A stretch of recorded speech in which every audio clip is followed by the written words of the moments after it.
Sometimes when you win, you lose. That's the messiness of politics. You can start with a bill you love, but by the time legislators and their negotiations have it, it looks nothing like you envisioned. Or worse, you see how it will actually hurt the cause you want to help. So, what do you do when your bill passed, but you're not happy about it? Stick around and find out on today's episode of Better Advocacy in 10 minutes or less. All right, so you've got a bill that has passed the legislature's heading to the governor's desk, but you don't like it. It's not going to be good. It's going to hurt the people you wanted to help. What do you do? Okay, the first thing you do if your bill passed but you're not happy about it is to check in with other stakeholders you're aligned with. These may be members of a coalition or other folks you've worked with in this space. Find out if they see the new bill language the same as you. Is it really that bad, or is it just because it's not your exact language that you don't like it? All right. If it is really that bad, work together to determine a goal and a plan of action. Do you want the governor to amend it or veto it? Amending can be risky, but you need the administration to understand exactly what you want. Plus, you need folks in the administration to listen to you. If it works, you're in a strong position. But there are a lot of places this can go sideways. Asking for a veto of a bill you introduced and fought for, that can be emotionally hard. If the patron ignored or didn't understand what you asked of them and compromised to get this through the legislature, there will likely be hurt feelings and confusion on their part.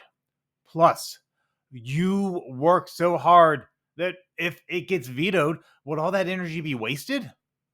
Still, if you feel an amendment is too risky, then ask for the veto.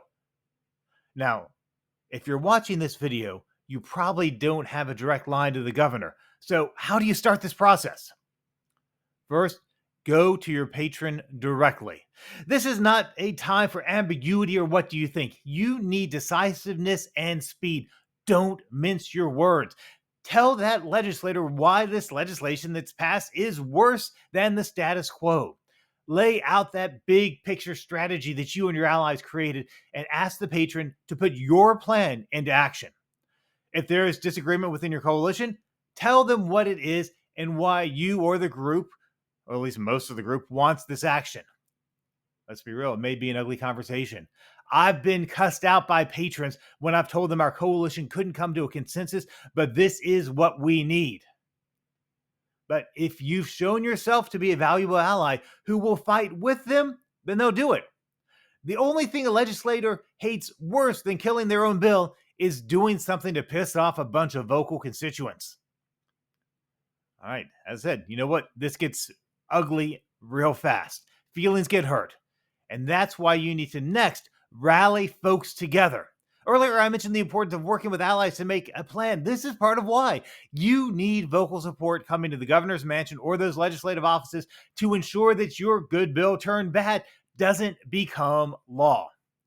If you're going for an amendment and your bill is outside of your governor's platform, they may be reluctant to make the change. But if the switchboard is getting flooded with calls, they'll see this is something the engaged electorate wants. Better yet, get to the people the governor listens to on your issues. Hopefully you've already identified them and have at least attempted to build a relationship with them. We'll have a video soon talking about this.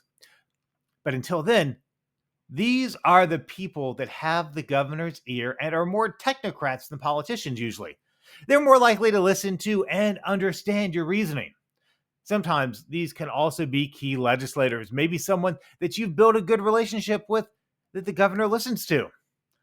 Don't hesitate to reach out to that legislator, even if it's not their bill, to have them influence the governor. One caveat though, always clear this with your patron first. 9 times out of 10, they'll be okay with it. But on that 10th time,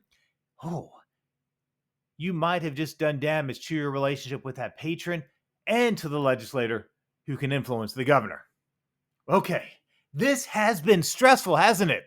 When things go sideways, it's always easy to see the worst in what's happening. This is true for advocates, staffers, and legislators. So you want to be sure to find ways to acknowledge and thank your allies throughout this process.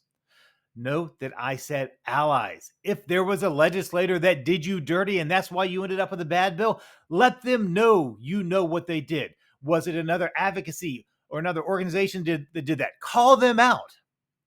If you can and want to, rally people against them and let them know that. But your allies working with you during this, show them some love, show them some appreciation, tell them thank you, give them kudos in public forums, do what you can to lift them up. Remember, the folks that are standing with you as your policy priorities are under attack, those are the people, the organizations, and the legislators you know you'll be able to trust today and in future sessions. And you know what? You can trust me to bring you more great advocacy advice in 10 minutes or less next time on Better Advocacy in 10 minutes or less.